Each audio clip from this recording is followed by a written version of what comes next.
Bienvenidos a Innato, me encuentro con la asambleísta Gabriela Rivadeneira de la bancada de la Revolución Ciudadana. Gabriela, bienvenida y gracias por aceptar el espacio en Innato. Gracias, Nicolás, un gusto estar aquí en Innato y conectarnos con todos los seguidores de esta página, así que aquí estamos para intercambiar algunas reflexiones sobre el país. Claro que sí. Vamos a comenzar con la primera pregunta. ¿Y cuáles fueron los logros de la Revolución Ciudadana en el gobierno de Rafael Correa? Eso es un poco complejo decirlo en poquitos minutos, entiendo, lo tenemos en este espacio. Sin embargo, me parece que hay temas que fueron fundamentales, empezando desde recobrar el autoestima del pueblo ecuatoriano.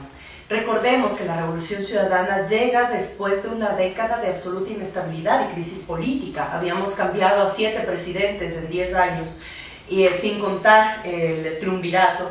Y en ese sentido, recobrar la confianza de la política en el país, de una sociedad desesperanzada, desmotivada, yo creo que fue un paso importante. ¿Por qué?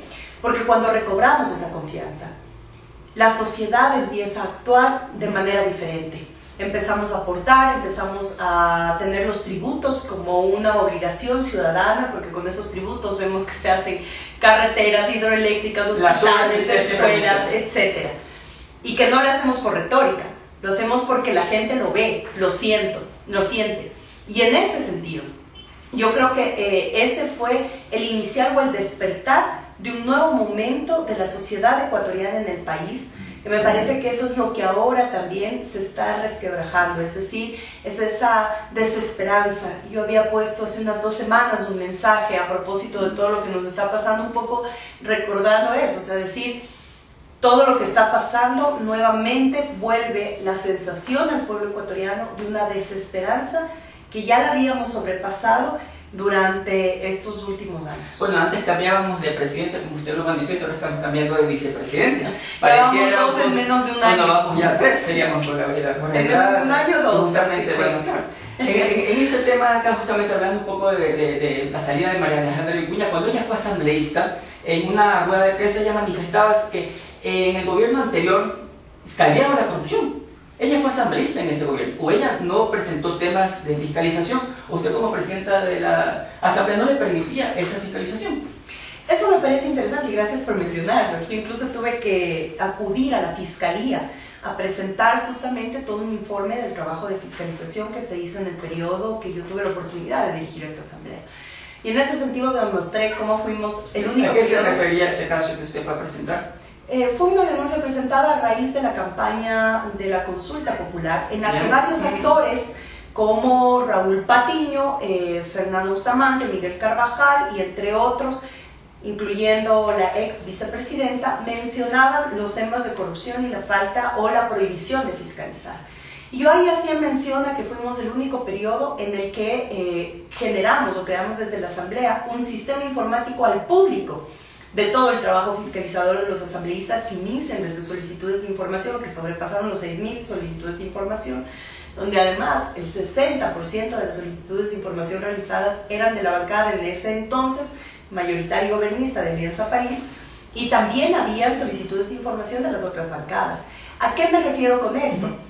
Me refiero que lo que buscamos siempre es transparentar todo tipo de información, y que el gobierno de la Revolución Ciudadana fue absolutamente claro en que cuando identificaba un caso de corrupción fue denunciado por el mismo gobierno y fue judicializado.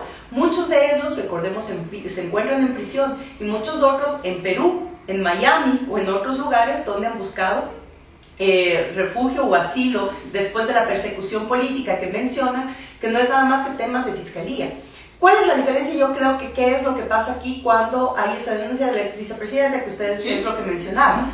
A mí me parece que ya después de la ruptura que tuvimos, después de la ruptura con el gobierno, de la ruptura de Alianza País, se quedaron prácticamente diferenciadas 2 posturas.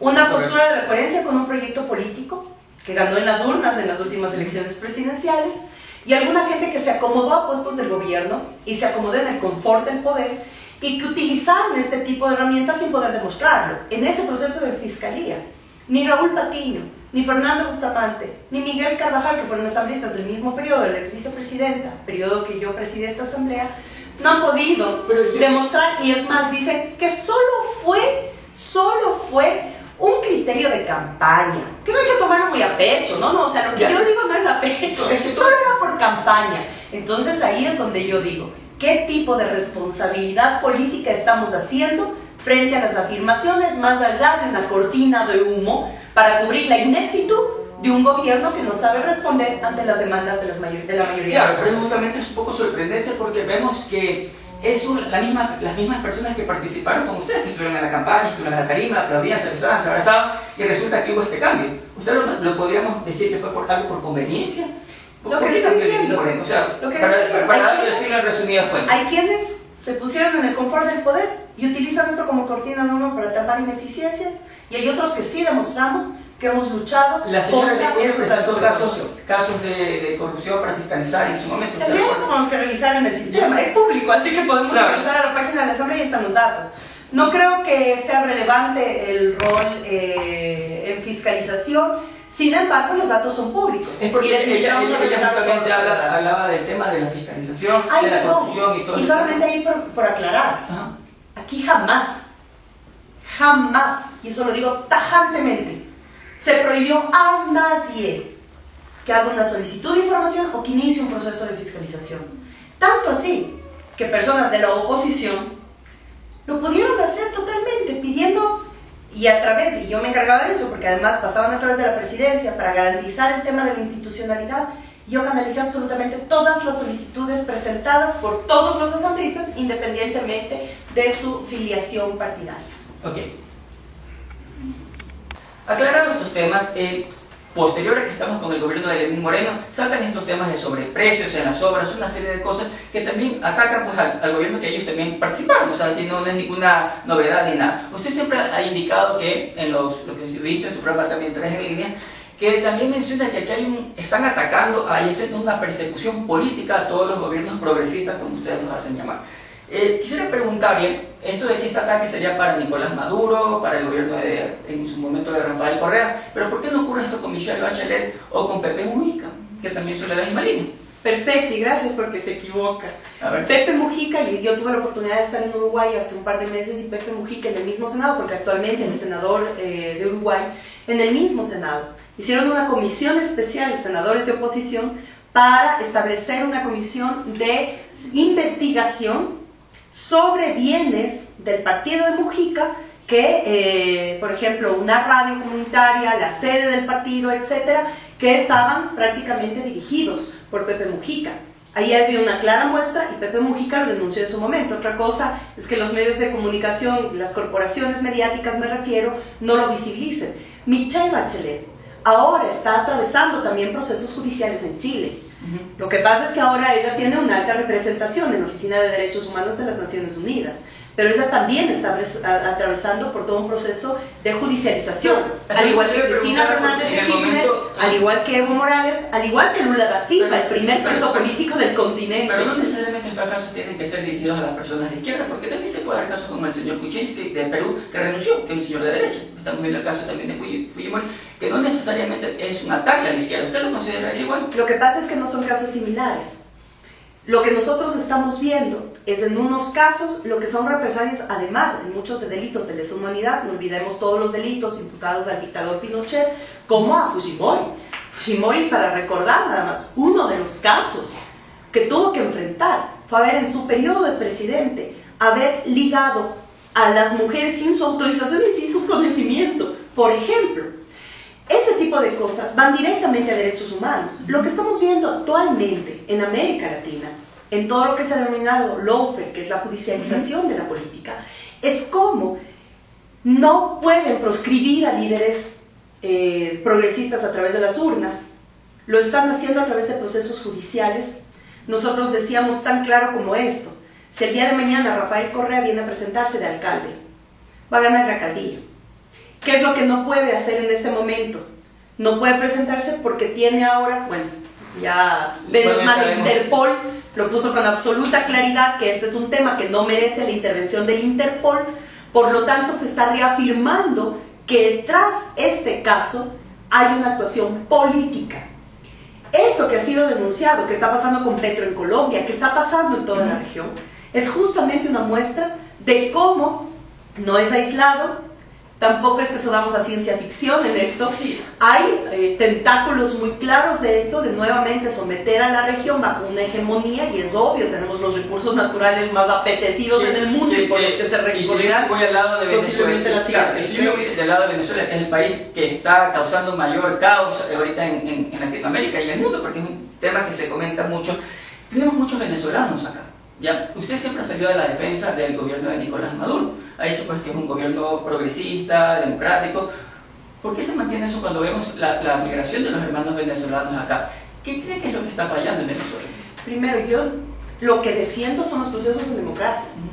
Y en Venezuela los pueblos recién el fin de semana anterior acudieron nuevamente a las urnas. Eso es lo que defendemos nosotros, como lo defenderemos en cualquier país del mundo, las instancias democráticas, como lo defendemos aquí. ¿Cuál es la diferencia entre esa ola migratoria y la ola migratoria de los hondureños y centroamericanos de Estados Unidos y que se encuentran con el muro producido por Trump, a diferencia de América Latina, que abre sus puertas a todos los de América Latina? ¿Qué diferencia hay? Ustedes dicen que es el caso más caótico que tenemos en la región. Yo me pregunto, ¿dónde es donde asesinan semanalmente a líderes políticos? ¿Dónde es? Colombia. Es Colombia. ¿Dónde es que asesinaron a 43 jóvenes y después de eso hay una masacre de asesinatos prolongados que esperemos que con el nuevo modelo de Andrés López Obrador en México pare? Es México. Entonces, lo que estamos viviendo es justamente parte de eso. ¿En qué consiste el lawfare o la judicialización de la política? Y eso porque a veces parece extraño estos términos, porque obviamente además son nuevos formatos. Son coincidencias en diferentes países de la utilización de los sistemas de justicia para montar, primero romper el debido proceso, montar escenarios judiciales que tienen que ver directamente con mermar las oportunidades de participación política de candidatos, que muchos de ellos son presidenciables. Hablemos del caso de Lula, hablemos del caso de Evo, hablemos del caso de Cristina, el caso de Petro o el caso de Correa. Esto aupado por las corporaciones mediáticas que influyen y generan un framing mediático, es decir, un entorno mediático para justificar. Aquí lo que se ha hecho son blancos positivos. Sí, no juzga el juez, sí, juzgan los medios. Y cuando los medios le hacen polvo al personaje político, entra el sistema de justicia. Por eso porque es más fácil. Por eso justamente Ignacio es un programa neutral que entrevista a todas las tendencias políticas por igual. Por eso me refiero a las corporaciones mediáticas. Yo soy neutral, o sea, me manejo como un ciudadano independiente, Gabriel, y a lo que yo voy es, a ver, y distintamente de que sea un gobierno democrático que ganó en las elecciones, es la necesidad de lo que ocurre con las personas, con los venezolanos. Yo he conversado con muchos venezolanos, y de pronto podemos ir con la cámara un día, la invito, vamos, conversamos con los venezolanos, que ellos nos cuenten su realidad. A ver, me está pasando esto. Mire, no desconocemos, y hay una realidad, que hay una complicación económica. Si eso no lo estamos diciendo que no. Hay una complicación económica fuerte producto de un bloqueo político. Pero en ese sentido, y un bloqueo económico, no un bloqueo económico por parte justamente de los grandes importadores. Venezuela, ¿qué es la diferencia de Ecuador? Cuando nosotros vemos la economía ecuatoriana, podemos encontrar en la economía ecuatoriana que se trabajó sobre una sustitución de importaciones que generó justamente una demanda o una oferta de la industria nacional que puede sustentar ciertas áreas del consumo del ecuatoriano. En Venezuela, el petróleo lo que hizo durante décadas es tener la comodidad de fortalecer o de ampliar la importación. En Venezuela, tú no encuentras una industria generadora de producto nacional, tú lo que encuentras son empresas e industrias importadoras. Esa es la dinámica económica, que eso es lo que nuestros países han reclamado durante esta década y lo que nuestras constituciones han hecho, y es lo que reclamamos para Ecuador.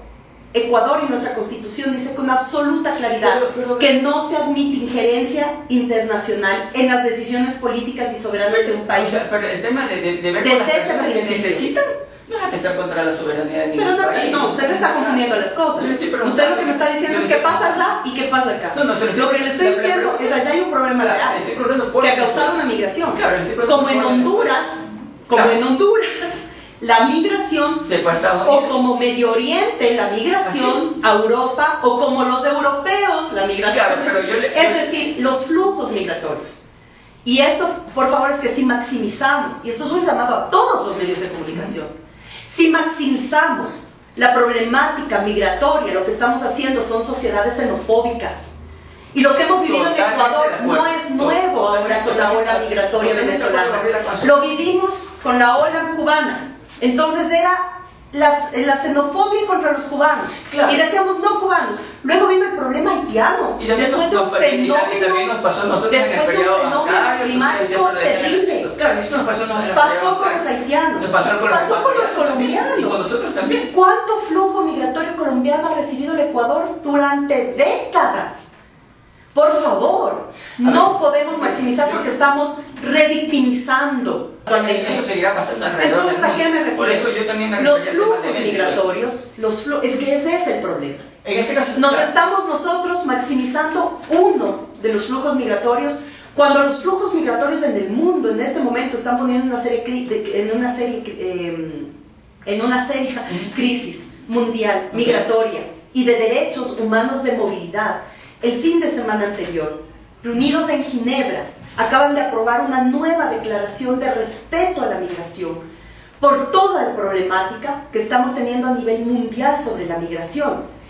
Lo más caótico que tenemos como migración en este momento en el mundo, como el fenómeno migratorio, es la ola migratoria centroamericana hacia el norte. Totalmente de acuerdo. Entonces, lo que yo me refiero, migra? ¿Por qué la gente sale de Cuba? ¿Por qué la gente sale de Venezuela? La migración va a existir siempre, claro, pero, Nicolás. no, totalmente de acuerdo. Siempre, como existió aquí en Ecuador, bajo diferentes condiciones, claro, económicas, políticas, sociales, de discriminación, de pueblos, que no es el caso, ventajosamente, y ojalá nunca llegue a pasar en América Latina, de pueblos como el Medio Oriente, que se las ha despojado incluso de su tierra, que son parias.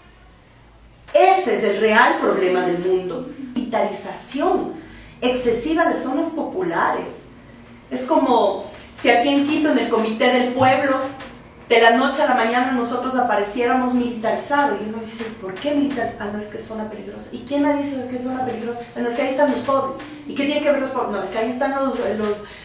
Eso es lo que está pasando en Brasil. Un fascismo extremo que a mí me temo que así como las olas migratorias, venga una nueva ola de expansión con este retorno de políticas neoliberales, también de políticas fascistas. Ahora, ¿qué es lo que ha dicho Bolsonaro en Brasil, por ejemplo? Lo que ha dicho es, vamos a dar lucha frontal contra los comunistas. Aquí, ¿qué es lo que se ha dicho? Hay una lucha frontal y una purga de correístas. ¿Qué estamos permitiendo como sociedades? Y no digo que no se investigue. La corrupción tiene que ser investigada siempre y a cualquiera, bajo el debido proceso y bajo un Estado de Derecho. Lo que no tenemos ahora es un Estado de Derecho. Eso es lo que tenemos que velar los ecuatorianos. Y la pregunta final es, hace unos meses, bueno, el año pasado, el ex secretario Mangas de Lenín Moreno indicó pues, que no se habrían ganado las elecciones. Ese tema quedó ahí. Ustedes como asambleístas abrieron una investigación del tema, se dijo algo, y esto le pregunto porque es una duda que quedó y quisiera pues, ver el punto de vista pues, de ustedes. Regresamos tal vez al tema primero. En campaña se dicen muchas cosas, y muchas que no pueden ser demostradas. Tendrá el señor que explicar a qué se refiere. Yo hice campaña por el presidente Moreno. Yo hice campaña. Y recorrimos todo el país. En la primera vuelta y en la segunda vuelta. Nosotros sabemos por lo que apostó la gente. Y sabemos que esas elecciones se ganó por un proyecto político. Eso es lo que yo doy fe. Lo demás tendrá que explicar el señor que mencionó. Le quiero agradecer mucho, Gabriela, por participar en este espacio ciudadano, un programa neutral. Gabriela, muchas gracias nuevamente y nos vemos en una próxima edición. Gracias. Gracias.